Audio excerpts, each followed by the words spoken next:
Hello everyone, मैं विनय पांडे और आप देख रहे हैं आपका अपना YouTube channel target botany classes. कैसे हैं आप लोग? आई होप आप सब ठीक ही होंगे और मस्त होंगे और मस्ती में पढ़ाई कर रहे होंगे।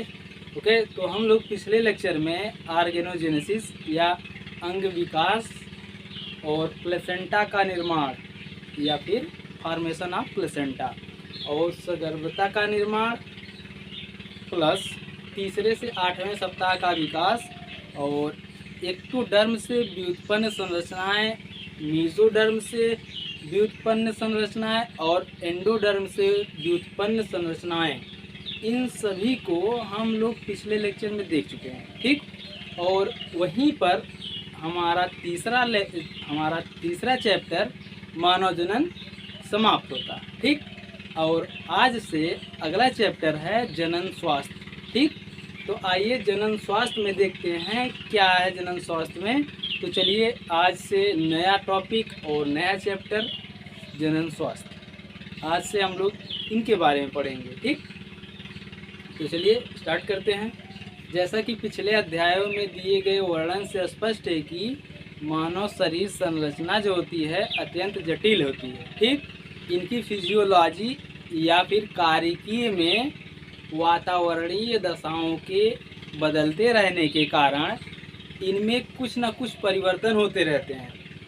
फिर भी शरीर में प्रतिकारक फेर बदल करके अपनी समग्र क्रियाशीलता को अस्थायी संतुलन बनाए रखने की अपूर्वभूत क्षमता होती है, जिसे हम लोग होम्योस्टैटिस या फिर समस्थैतिकता कहते हैं। ओके, विश्व स्वास्थ्य संगठन या फिर वर्ल्ड हेल्थ ऑर्गेनाइजेशन ने लोगों को सजग रहने के लिए प्रतिवर्ष 7 अप्रैल को विश्व स्वास्थ्य दिवस मनाने का संदेश दे रखा है। ओके, जब वातावरणीय दशाओं या फिर किसी अन्य कारणों से शरीर में कुछ ऐसा परिवर्तन हो जाता है कि शरीर पुनः अपने सामान्य अवस्था में नहीं आ पाता, वातावरणीय दशाओं या फिर किसी अन्य कारणों से शरीर में कुछ ऐसे परिवर्तन हो जाते हैं कि शरीर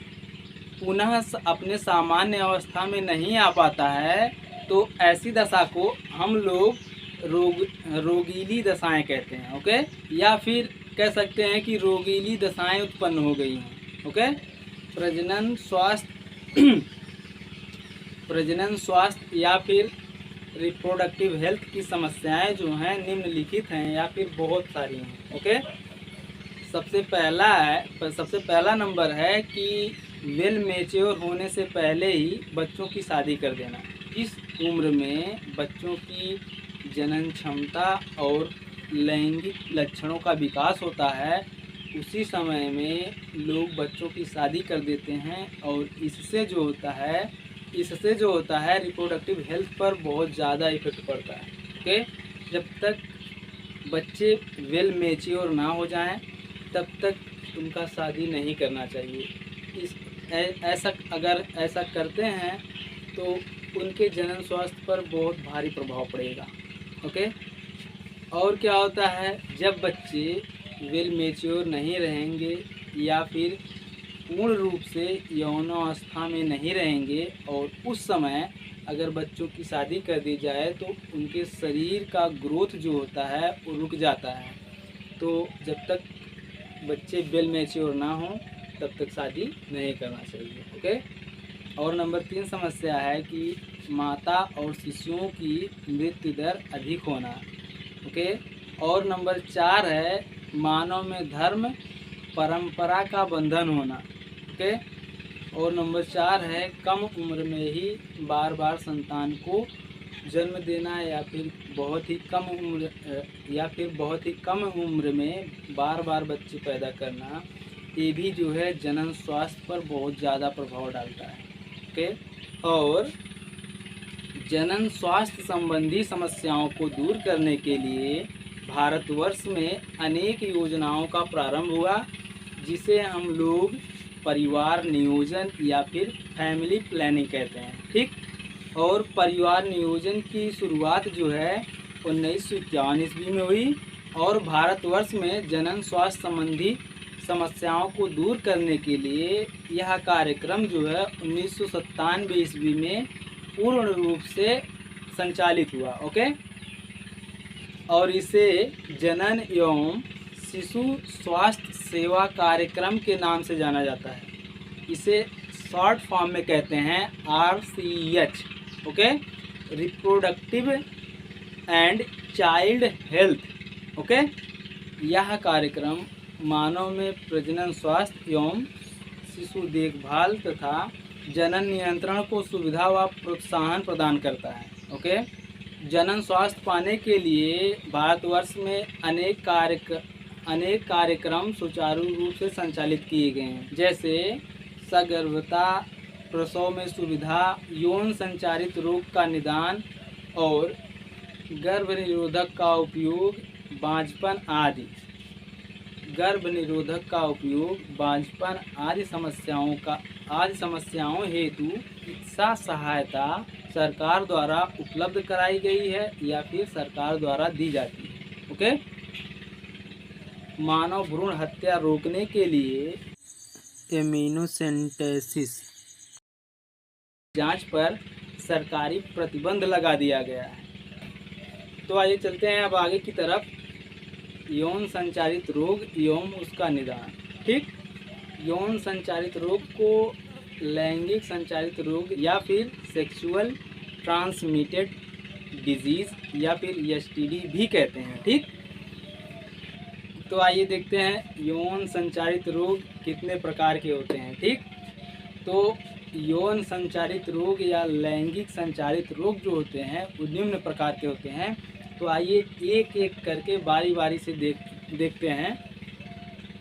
तो नंबर 1 है उपदंश या फिर जिसे इंग्लिश में कहते हैं सिफिलिस। ठीक, सिफिलिस रोग जो होता है वह ट्रेपोनिमा पैलिडम बैक्टीरिया के कारण होता है। ओके, जो बैकग्राउंड में दिखाई दे रहा होगा आपको इमेज, ट्रेपोनिमा पैलिडम बैक्टीरिया जो होता है वह जननांगों के घाव एवं रोम पुटिकाओं के खरोच के माध्यम से शरीर के अंदर प्रवेश करता है। ओके, पहले संक्रमण में यह वैजनी सा वृत्ताकार घाव बन जाता है। उसके बाद यह ग्रसनी, मलाशय तथा ओठ के श्लेष्मिका पर भी इसका संक्रमण हो सकता है।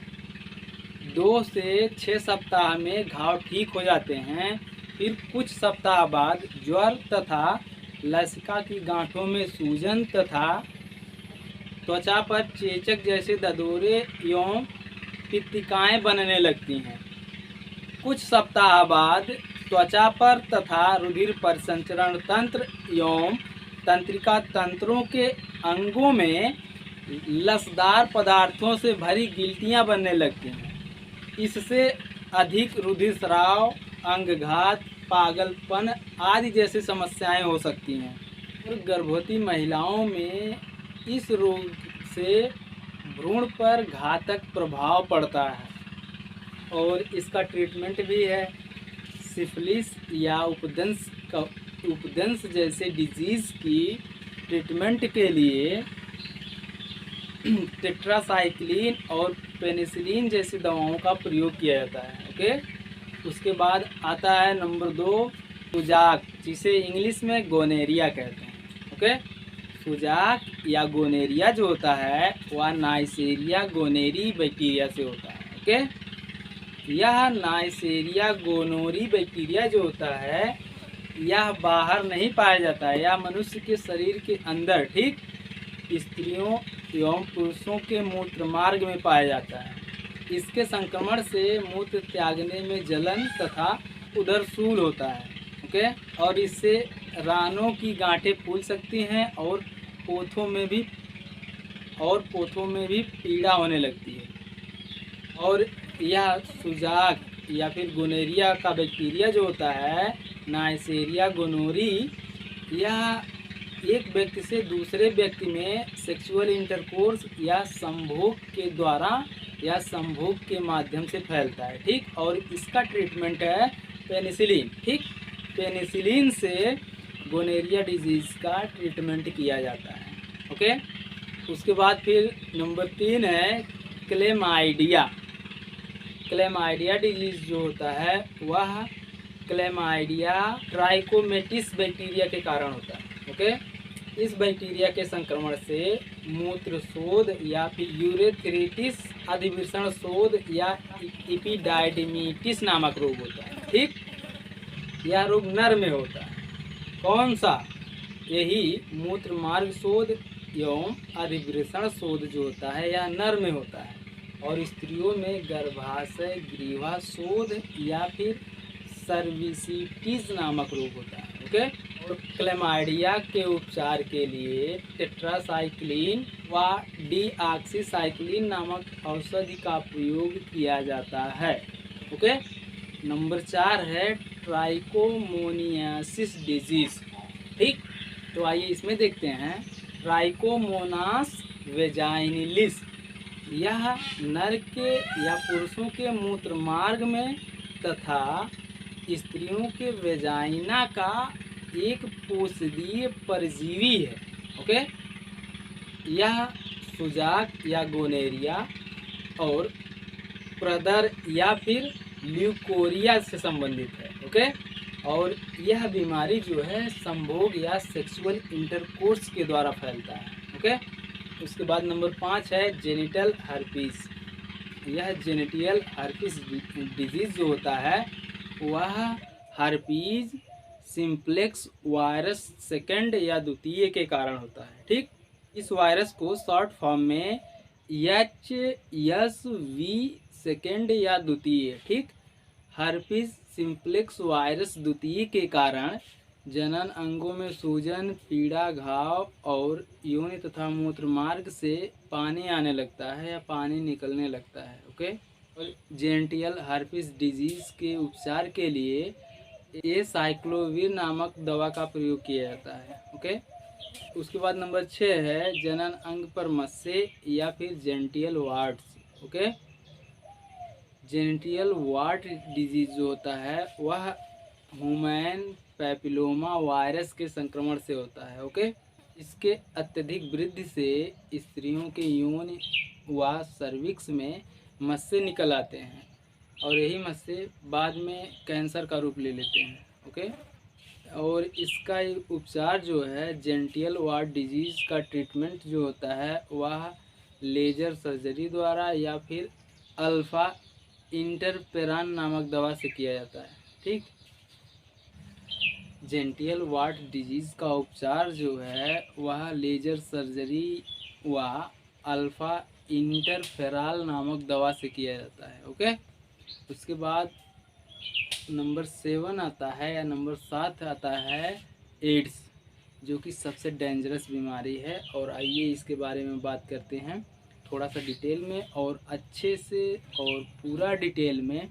हम लोग इसको बाद में पढ़ेंगे। अभी जो है थोड़ा सा डिजीज़ के बारे में चल रहा है, तो सिर्फ डिजीज़ के बारे में जानते हैं और इसका पूरा विवरण आएगा। जब इसका टॉपिक आएगा तो उस टॉपिक में पूरा इसका विवरण बताया जाएगा कि मतलब कैसे संक्रमण करता है, कैसे बॉडी को इफ़ेक्ट करता है, सब कुछ बताया जाएगा। ओके, और यहाँ पर थोड़ा शॉर्ट फॉर्म में ही जानने की कोशिश करेंगे हम लोग। ओके, तो चलिए देखते हैं।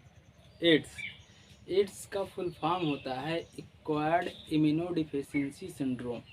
ओके, सन 1981 ईस्वी में अमेरिका में समलैंगिक या फिर होमोसेक्सुअल युवकों के एक ऐसे समूह का पता चला जिन्हें हेरोइन तथा अन्य मादक पदार्थों के सेवन का लत लगी थी। ओके, और इस समूह के युवकों में निमोनिया तथा त्वचा कैंसर जैसी घातक बीमारी होने लगी थी। और इसके कारण का खोज करने पर पता चला कि इन युवकों में इन घातक बीमारियों के प्रति प्रतिरोधक क्षमता समाप्त हो चुकी है और इस दशा को उपार्जित प्रतिरक्षा अपूर्णता संलक्षण नाम दिया गया या एक्वायर्ड इम्यूनोडिफिशियंसी सिंड्रोम या एड्स नाम दिया गया। ओके, शीघ्र ही सन 1983 ईस्वी में पेरिस के पाश्चर संस्थान के वैज्ञानिक लुक मॉन्टेग्नियर तथा सन 1984 में अमेरिका के NIH या फिर नेशनल इंस्टीट्यूट ऑफ हेल्थ के वैज्ञानिक रॉबर्ट गैलो की खोजों से पता चला कि एक अज्ञात रेट्रोवायरस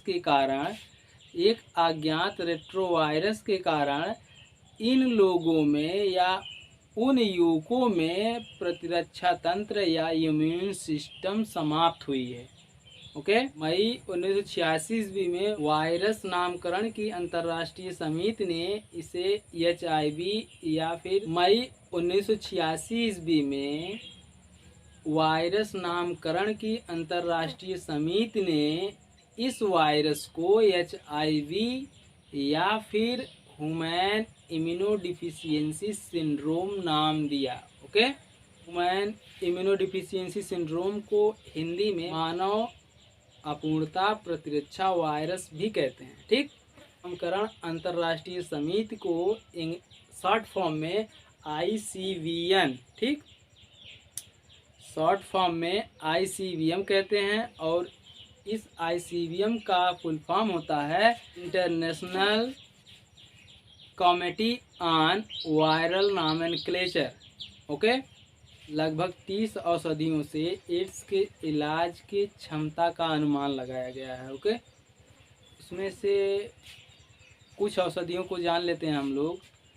इसमें जाइडोबुडाइन अर्थात एजिडोथाइमिडीन, डिडानोसिन, स्टेबुडीन, एलाविरडीन, नेविरापिन, लैमिबुडीन, लाइडोबुडीन आदि औषधियाँ जो हैं, यह औषधियाँ रोग का उपचार तो नहीं कर सकती, HIV के रिवर्स ट्रांसक्रिप्टेज एंजाइम को निष्क्रिय करके इसके प्रतिरोध भवन को रोक देती है। ओके, इससे रोग की प्रगति रुक जाती है, मतलब उसी पर रुक जाएगा, मतलब जितना संक्रमण किए रहेगा उसी पर रुक जाएगा, उससे आगे उसका संक्रमण नहीं होगा। ठीक, इस प्रकार इंडिनावीर, नारवीर तथा नेम्फिनावीर नामक औषधियाँ लिम्फोसाइट में HIV के न्यूक्लियोकैप्सिड के संयोजन को रोककर उसके प्रगति को रोक देती हैं। ओके, चीन में जड़ी बूटियों से तैयार की गई औषधियाँ XQ9302 और एम्फोटेरिसिन B एड्स की संभावित औषधियाँ हैं। ओके, हाल ही में कुछ अमेरिकी वैज्ञानिक ने HIV की आनुवांशिक प्रवृत्ति बदलकर एड्स की रोकथाम ही नहीं वरन HIV का उपयोग कुछ आनुवांशिक बीमारियों को दूर करने की संभावना भी व्यक्त की। ठीक, हाल ही में Indian council of medical research के तत्वाधीन में national ads research institute Pune में एक वैक्सीन या एक टीके का आविष्कार किया गया। इसके प्रभाव का परीक्षण किया जा रहा था और इस टीके का नाम TGAACO9 है। तो उसके बाद अब नंबर 8 हेपेटाइटिस। ठीक, आइए हेपेटाइटिस के बारे में जान लेते हैं। ओके, हेपेटाइटिस अर्थात यकृत शोथ। यकृत में वायरस के संक्रमण के कारण यकृत की कोशिकाओं की क्षति हो जाती है, जिससे रोगी को फ्लू, मितली, भूख की कमी आदि हो जाती है। और उसके बाद यकृत कोशिकाओं की अधिक क्षति हो जाने से उसे पीत ज्वर या फिर जॉइंडिस या फिर पीलिया हो जाता है। ओके, तीनों एक ही नाम है, बस वर्ड अलग अलग है। ओके, कंफ्यूज मत होना। फिर यकृत की कोशिकाओं का अधिक क्षति हो जाने से जॉइंडिस, पीलिया या फिर पीत ज्वर हो जाता है। ओके, यह बीमारी प्रचंड होने से आदमी की मृत्यु भी हो जाती है। हेपेटाइटिस बी का वायरस जो होता है वह मल मूत्र के द्वारा फैलता है, इसलिए भोजन और जल आदि की सफाई और स्वास्थ्य नियमों का पालन करें और स्वच्छता के साथ भोजन करें और स्वच्छता के साथ पानी पिएं।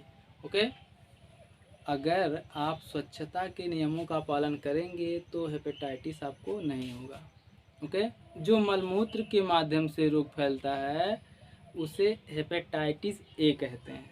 ओके, और एक अन्य वायरस द्वारा हेपेटाइटिस बी रोग होता है। या हेपेटाइटिस बी जो होता है या मनुष्य या रोगी के रुधिर तथा तरल पदार्थों में होता है। ओके, हेपेटाइटिस बी का प्रसार या प्रसारण जो होता है फैलाव सेक्सुअल इंटरकोर्स या संभोग तथा एक ही इंजेक्शन से कई लोगों का प्रयोग करने से हो सकता है। ओके, हेपेटाइटिस के उपचार के लिए कोई विशेष औषधियाँ नहीं हैं, ये आपको ध्यान में रखना होगा और स्वच्छता का पालन करना होगा। ओके, और रोगी को स्वच्छ वातावरण में रखना और उन्हें स्वच्छ आहार प्रदान करने की आवश्यकता होती है। ओके, तो आज के लिए बस इतना ही, मिलते हैं नेक्स्ट वीडियो में, तब तक के लिए जय हिंद।